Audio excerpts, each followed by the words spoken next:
Hi, good Tuesday to you, and thank you so much for being here on this 30th and next to last day of May. I already know firsthand that not everyone had a safe and wonderful Memorial Day weekend per the news that we have to read tonight.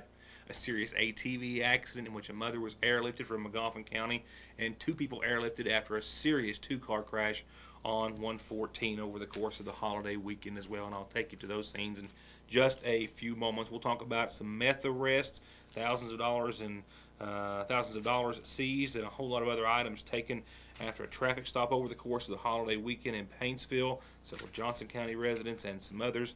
And a local attorney continues to press Judge Hardin on the absence of not just himself, but also still Magistrate Garrett Rooster Reisner of District 1 in Magoffin County. I'll bring you that portion of last week's Magoffin County Fiscal Court meeting with the rest of the coverage coming on tomorrow's show. I've already got cameras out elsewhere for the week, the Board of Education meeting this evening, and other places and other stories since I saw you last that we'll be getting to throughout the rest of this week. With that said, a new week means a new calendar and a whole lot happening there, and I'll real quickly get you up to date on the now completed and in the history books district tournament and what's happened thus far in the regional. Yesterday, planned games for this evening and the rest of the week. We'll go ahead and begin, though, with two emergency calls. There were several in the viewing area over the course of the weekend. These are the two most serious from Magoffin County. One was an ATV accident, a side-by-side that flipped over, I believe, backwards, trying to navigate a steep incline. The mother thrown from the vehicle, I'm told her son, an approximate age of 10, however, was buckled in and escaped without any life-threatening injuries. I understand the two were out on a short excursion alone when the mother was trying to navigate a steep incline, and the vehicle did flip backwards or flipped over, throwing her out the back of the vehicle.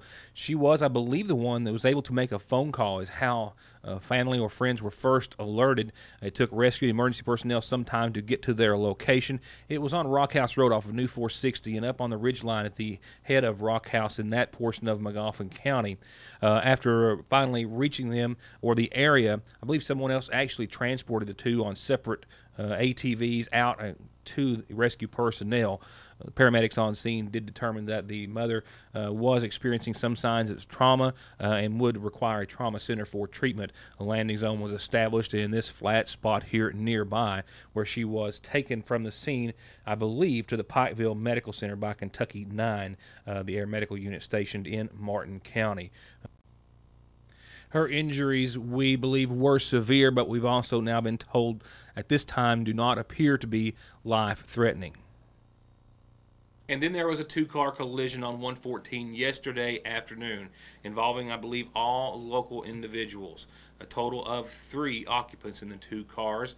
All 3 at first intended to be airlifted. However, 2 ultimately were flown to trauma centers. 1 was taken by ground ambulance after this crash at the junction of Burning Fork and 114, just at or under the Ivyton Trestle. Investigated by Trooper Johnson of the Kentucky State Police, local authorities were also on scene, including the Magoffin County Sheriff's Office and Sangersville Police Department. And it's my understanding that the vehicle you see Officer Johnson investigating there to the right of your screen was the one exiting Burning Fork and did so into the path of this other vehicle, which was traveling down the Ivyton Hill in the direction of Prestonsburg, if you will. It also appeared as though there were no skid marks or any indication that the driver of this vehicle attempted or had time to try to stop the vehicle before the collision. We're also told that the driver, who was alone in the silver car exiting Burning Fork, was thrown from her vehicle as a result of the impact and ejected and thrown several feet from where her car would come to a final rest.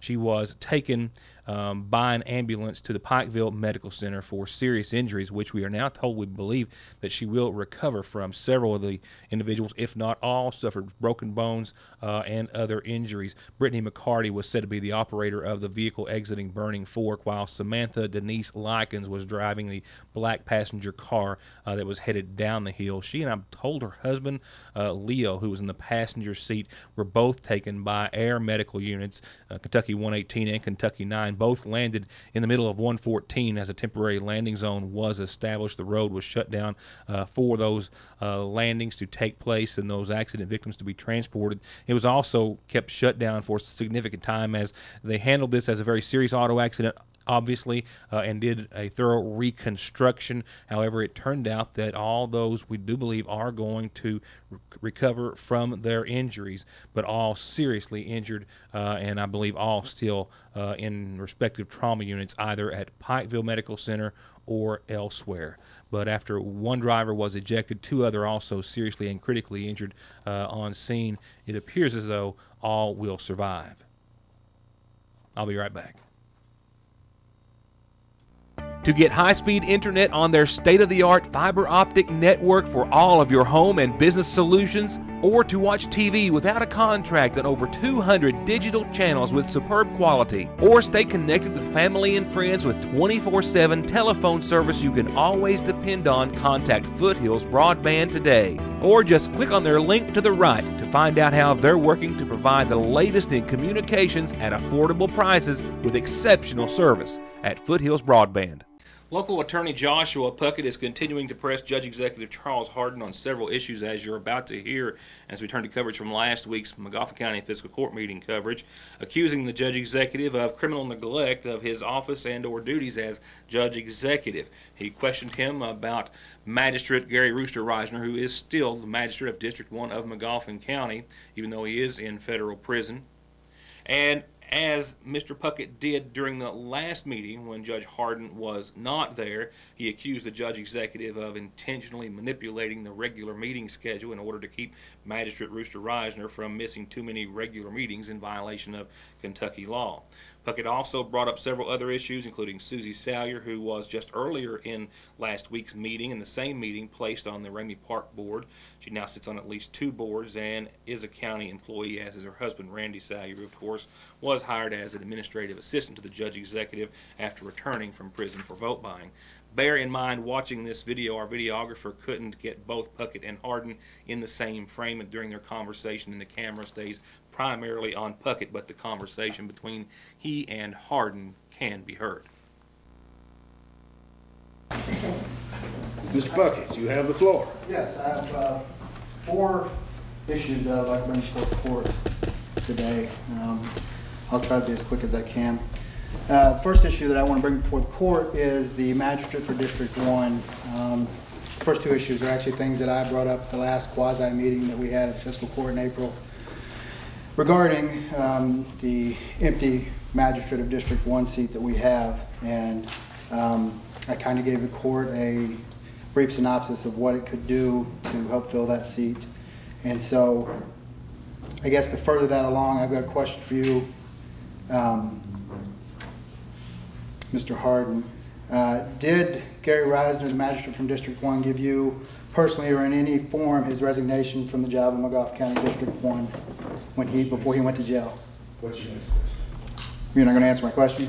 I mean, if he's No. Next question. Yeah. So you're not going to answer my question? Next question. So if he gave you that resignation, that would be something that the public should have access to because it was a magistrate giving it to a county judge. So do I need to file a official written request for release of that information? Next question. Okay, and you need to remember that he is on appeal from that case, and so I'm sure resignation would go a long way. So, Are you giving legal advice? no, he's not here, so I can't give him legal advice. That's the problem. I'm in that district. I can't talk to him. So we need a magistrate that can. So you're refusing to answer that question? Okay. Did he resign to anyone else in your office? Did he give Kyla or any of your secretaries or anybody else a written resignation, email resignation in any form before he went to jail? Okay, no, I'm asking you. You asking me? They work for you. If they gave it to them, did anyone else in your office give you a resignation done by Mr. Reisner? Did anyone give it to me? Did anyone give you one? Okay. Have you asked Mr. Reisner if he intends to resign from the magistrate position? No. Have you spoken to Mr. Reisner and asked him if he intends to resign from the magistrate position? No. Okay. Do you think that we need to replace Mr. Reisner on the fiscal court at this time?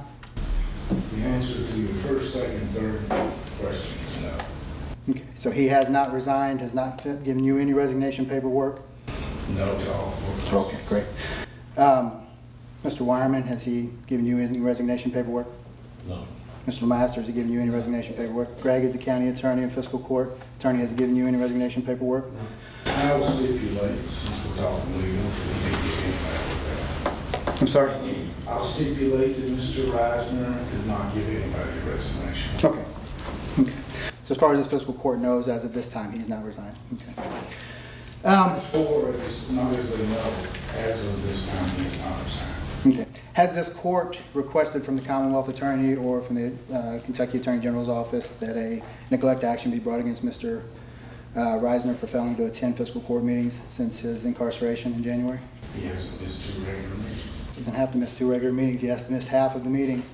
And I'm glad you brought that up, because that goes to my next set of questioning, which is, are you aware that there's a statute that says that each county fiscal court must have 1 regular scheduled meeting a month? Yes. And why haven't we had regular scheduled meetings in Magoffin County over the last, since January? Unforeseen developments have arisen that have been making all of it. Okay. Do you know that there's also a Kentucky revised statute that says that all meetings must be for the convenience of the public, not for the members of the court? Yes. Okay. And so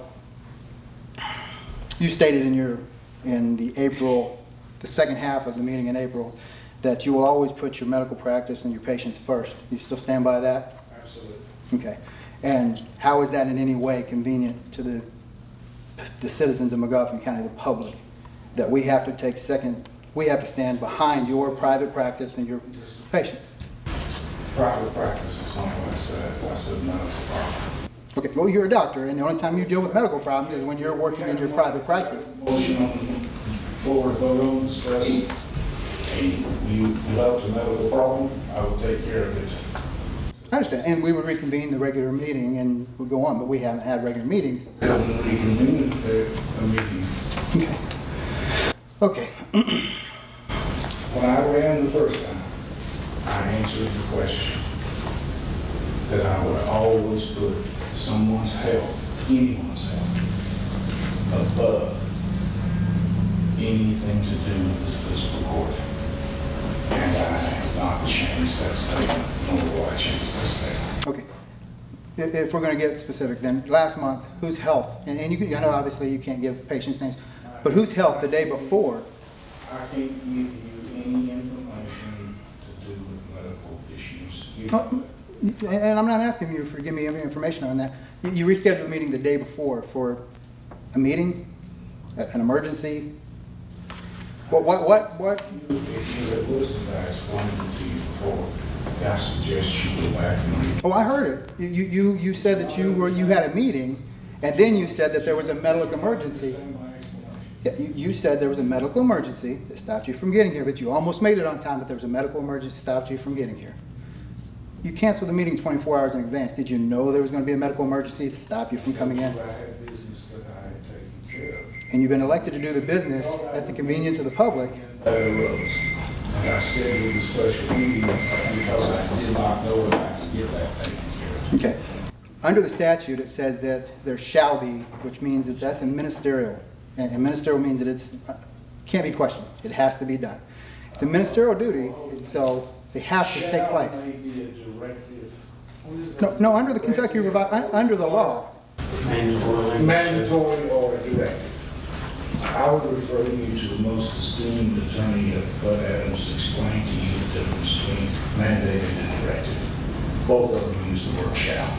Yeah, but in the criminal statutes, shall means you have to do it. Are you accusing me of a crime? Yes, neglect of office. That's the crime that I'm asking, yes. And I've sent letters to the Commonwealth Attorney's Office. Okay. I have sent letters to the Commonwealth Attorney's Office here in the county. I'll use Bud Adams, someone didn't get his degree. You're welcome to use Bud Adams. I'm not trying to give you advice. I have sent letters to the Commonwealth Attorney's Office laying out the details of the neglect that you and Mr. Reisner have both committed in your positions as elected officials in Magoffin County. I want to make you aware of that. I've given copies to the rest of the fiscal court. I'll go ahead and give you a copy of the letters that I've sent, so you can make sure Bud Adams reads them. Now, moving on from those matters. You do understand that there's a difference between shall is divided. Oh, I know the law. Thank you. I don't need your advice on the law. Well, but you brought shall up. Yeah, and under the criminal statute, shall is a ministerial requirement. There shall be stop signs, there shall be speed limit signs. That means you have to do those things. So, the third thing I wanted to bring up before the court is I'm a member of the Magoffin County Rescue Squad. Do you anticipate prosecuting this yourself? No, I'm not a prosecutor. See, you don't know the law. Only prosecutors can prosecute cases. You said it's criminal. It is a criminal case. It takes a prosecutor to prosecute a criminal case. I'll probably be called by the grand jury to testify. So, my third issue I wanted to bring up is I'm on the Magoffin County Rescue Squad. 2 was your neglect. 1 was Buck's neglect, or not, I'm sorry, Buck, but was Mr. Reiser's neglect for not being here. 2 is your neglect for not fulfilling the requirements of the job under the KRS. 3, I'm on the Magoffin County Rescue Squad, Starrsville Volunteer Fire Department. It's come to my attention that the dispatchers at 911 are under the assumption that you've given a direct order that Mr. Lemaster's towing service is not allowed to be called out to wrecks. And I've seen this firsthand at a wreck up here in front of in front of McDonald's about 3 months ago when it was a non-injury accident, 2 cars involved, and one of the families told the police officer there, Lemaster Towing is our mechanic, we want him to come. The officer calls 911 over the radio, says that they want Lemaster Towing. 911 immediately says, we're not allowed to call Lemaster's Towing. Says that we're not allowed to. So, have you given a direct order to 911 that they're not allowed to include Lemaster Towing on? I'm the one that determines who qualifies for this. What are the qualifications? Because you're not going to have just impunity on this. I'm sure there's going to have to be written qualification as to who can be on the towing service for the county. I'm trying to avoid the potential conflict, but I think that may be changed. It has nothing to do with you. How can it not have anything to do with me? Everything in this court has to do with me. I'm a member of this community. I wouldn't want you to have the impression that anything I do would be because of anything that you thought or said. Oh, okay, you're avoiding the point here. I asked you a question. Did you order them not to call? I would report number 4 to a month from now. We should have that worked out. Okay, so Lemaster Towing is going to be put back on the list to be called out. You know up front that I've already went to address that issue to clarify that it has nothing to do with you. Well, it absolutely does. I work for the rescue squad and the fire department, and we have to have the closest towing service to come get these cars out of the road. So we're not standing in the road for long periods of time, putting ourselves in danger for longer. If there's a wreck on 40 and we have to wait for somebody else because you won't allow Lemaster's Towing to come out there. There's a list, and what they do is rotate through the list. That list is going to be reviewed. Okay, and is Lemaster going to be put back on the list? He's a licensed and bonded towing service, so is he going to be on the list? Okay. As long as he's on the list, that's all I care. I don't have a financial impact in it. I don't work for him. I just know that you've done something wrong, and I'm trying to fix it. So, moving on to the last one. Today, you appointed a new board, and this one just came up. But I heard Susie Sawyer's name be placed on this new board. How many jobs does she have in the county? That's not a paid job. I understand. I didn't ask that. How many paid jobs does she have in the county? I would refer you to the physical court meetings of the first convening of this physical court for this term. Mm-hmm. And in that, it will put down all the stipulations of who we are, the salary we pay them, and their responsibility. I'll get a copy of that. If you get that, how many boards is she on in the county? If you don't understand it, then I'll be glad to explain. How many boards is she on in the county? 2. Okay, so she's on 2 boards. And she's your secretary, correct? No. No? Does she work in your office in any capacity? Yes. So she works directly under you, and she's on 2 boards that have voting rights in the county. Yes. Is there not a conflict there? If I thought there were, I would not have done it. Okay. Does any of her other family members also work for the county? Yes. Okay. Just wanted to clarify that we have one family who has multiple jobs in your office and is also on multiple county boards in the county. Okay. Just want to clarify that for the record. That's all. Puckett also, after the meeting, gave our videographer a copy of 2 letters, one that he had forwarded, appears as though, to the Magoffin County Commonwealth's attorney, outlining many of the same issues that he brought before the fiscal court, and the other addressed to Attorney General Andy Beshear, requesting his involvement and requesting an investigation into the same matters as were presented in the letter to the Commonwealth's attorney. I've got more news tonight, more coverage on the meeting from last week as well later on in the week, but for now I'll be right back after these messages. Officers Zach Stapleton and Zach Mitchell, both with the Paintsville Police Department, made 4 arrests. The following arrest in Paintsville after one of the officers made a traffic stop for a vehicle with only one headlight at around 2 o'clock Saturday morning. Thousands of dollars in cash was seized, as well as a variety of drugs, methamphetamine, cocaine, syringes, and more, all still lodged in the Big Sandy Regional Detention Center. Officer Stapleton notes in one of his arrest citations that he conducted a traffic stop on the vehicle in question for having one headlight out, and upon observing the driver, he noticed that the driver was said to have shown glossy or glassy eyes, that he also exhibited slurred speech and other indicators that he was under the influence. He did produce an operator's driver's license and proof of insurance, but he couldn't produce a registration receipt, and after running his information through NCIC, he found that the operator's license was suspended and that he also had an active arrest warrant unrelated to this case in his name. The driver was given several field sobriety tests from that point further, which he failed, and following admitted to using methamphetamine the night before as well as Adderall. After the driver, that being David Cantrell, was advised that he was under arrest due to the warrant and a suspended license and for suspicion of driving under the influence, he told the police that there was nothing illegal in the vehicle to his knowledge, and the owner, who was sitting in the passenger seat, gave the officers authority to search the vehicle, where Stapleton says in the back floorboard they found a black zip-up bag containing a set of scales, baggies, some of those containing a crystal-like substance, also some that contained a white powdery substance which field tested positive for cocaine, several items of drug paraphernalia with residue on them, several different varieties of pills, several syringes, over $3,600 in cash on the passengers, all of which were then read their rights and arrested. Cantrell was charged with the traffic infractions as well as DUI, trafficking in a controlled substance in the first degree for methamphetamine, and a count for cocaine and possession of drug paraphernalia. The front passenger and owner of the vehicle, Gregory Hicks from Clay City, was charged with 2 counts of trafficking in a controlled substance for meth and cocaine, possession of a controlled substance and possession of drug paraphernalia, and public intoxication. 2 female passengers in the back seat, Licia Baldwin of Paintsville, were charged. Baldwin with trafficking in a controlled substance, methamphetamine, and for the coke, possession of a controlled substance, and possession of drug paraphernalia, and public intoxication, as was Tammy Blair of Oil Springs, charged with the same counts for the drugs, syringes, scales, and cash that were all seized. The arrests happening Saturday night, all were still lodged in the Big Sandy Jail as of last report.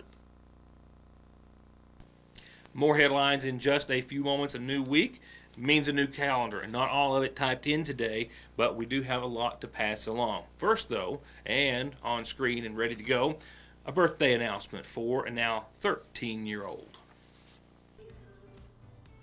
This was for Friday, I do believe, when we weren't here, and it's nevertheless a very happy 13th birthday for Amanda Keaton of Mom and Dad, RJ, and Jimmy. Happy birthday to you with lots of love to 13-year-old Amanda Keaton.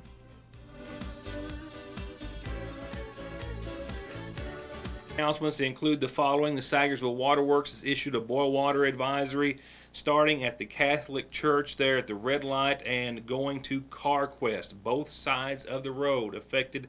That also includes all residents of Lick Branch behind Lee's Famous Recipe. You need to boil your drinking water and your cooking water for at least 3 minutes until further notice. I'll let you know when that's been lifted. The Ramey Park Pool opens this week. That's right, day after tomorrow at noon. And guess what? Thursday's a nice weather day in the forecast that should go along with that well. Magoffin County Extension open house at the Extension Service is this Thursday as well from 10 till noon. Come and take a tour, meet the staff. They're going to have presentations, lunch, always a great lunch, to be served afterwards, and refreshments throughout the day on Thursday. And summer camp. The Sagersville Grade School Family Resource Center is hosting its annual summer camp. All Sagersville Grade School students are eligible to attend. It is free, and that is next week, June the 5th through the 9th. of next week. That would be, as I look at my calendar, starting on Monday, 9 to 3 at the Sagersville Grade School. Please provide breakfast for your child before they leave, but lunch and a snack will be provided. I'll remind you throughout the rest of this week. The Lady Hornet Summer Basketball Camp is set for June the 12th through the 15th. A little later on down the road, but it's for boys and girls in Magoffin County, 1st through 8th grades, $50, and they do provide lunch. That's for the entire camp to improve skills. I'll remind you about that in the coming days. Vacation Bible School starting next week, Monday through Thursday at the Sagersville First Baptist Church. This is for those 4 to 16 years of age, 5:45 to 8. I think the bus starts to run at right around 4:45 if you need a ride. Here are the following obituaries brought to you as a service on behalf of our friends at the Magoffin County Funeral Home. Services, I am told, were held earlier today in honor of 71-year-old Ray Bailey of Mill Branch Road, who passed away on the 25th, last Thursday. He's survived by his wife, Norma Jean Blevins Bailey, and special children Corey and Cody Schlelman and Deborah Patton. Burial was held earlier today following services at the Highland Memorial Park under the care of the Sagersville Funeral Home. And we're asked to read the following in loving memory this evening of Marcella Keaton, missed and loved by a host of family and friends.